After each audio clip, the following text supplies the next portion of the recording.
Otak laki-laki dan otak perempuan itu berbeda.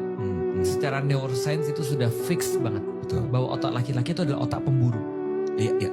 Jadi kalau misalnya kita bayangkan bahwasanya ini adalah zaman-zaman purba, gitu kan ya. Yang penting survival instinct. Otak laki-laki itu adalah otak pemburu. Sementara otak perempuan adalah otak penjaga. Maka ketika dia menjaga, dia sangat sensitif terhadap perubahan emosi. Oh, iya. Dia nggak peduli tujuan sih. Nah yang dia peduliin adalah emosi. Contoh ya misalnya ya. Perempuan itu saking sayangnya sama anaknya, meskipun anaknya salah, dia tetap sayang, dia tetap bela. Kenapa? Karena dia sensitif sama hubungan. Laki-laki.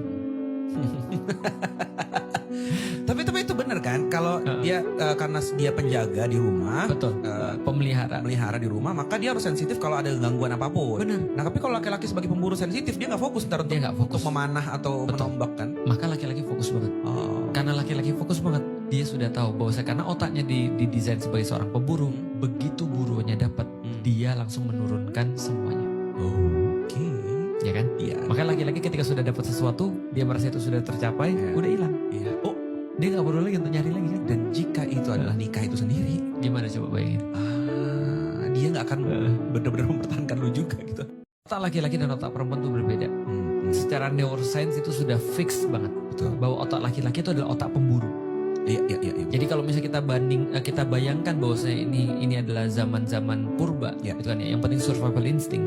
Otak laki-laki itu adalah otak pemburu. Sementara otak perempuan adalah otak penjaga. Maka ketika dia menjaga, dia sangat sensitif terhadap perubahan emosi. Oh, iya. Dia nggak peduli tujuan sih. Nah yang dia peduliin adalah emosi. Contoh ya misalnya ya. Perempuan itu saking sayangnya sama anaknya, meskipun anaknya salah, dia tetap sayang, dia tetap bela. Kenapa? Karena dia sensitif sama hubungan. Laki-laki. Tapi itu benar kan? Kalau dia karena dia penjaga di rumah, betul, melihara di rumah, maka dia harus sensitif kalau ada gangguan apapun. Benar. Nah, tapi kalau laki-laki sebagai pemburu sensitif, dia nggak fokus untuk memanah atau menombak kan? Maka laki-laki fokus banget. Karena laki-laki fokus banget, dia sudah tahu bahwa karena otaknya didesain sebagai seorang pemburu, begitu buruannya dapat, dia langsung menurunkan semuanya. Oke. Ya kan? Iya. Maka laki-laki ketika sudah dapat sesuatu, dia merasa itu sudah tercapai, udah hilang. Iya. Oh, dia nggak perlu lagi untuk nyari lagi kan? Dan jika itu adalah nikah itu sendiri, gimana coba bayangin? Dia nggak akan benar-benar mempertahankan lu juga gitu. Otak laki-laki dan otak perempuan itu berbeda. Secara neuroscience itu sudah fix banget. Betul. Bahwa otak laki-laki itu adalah otak pemburu. Iya. Jadi kalau misalnya kita bayangkan bahwasanya ini adalah zaman-zaman purba, gitu kan ya. Yang penting survival instinct.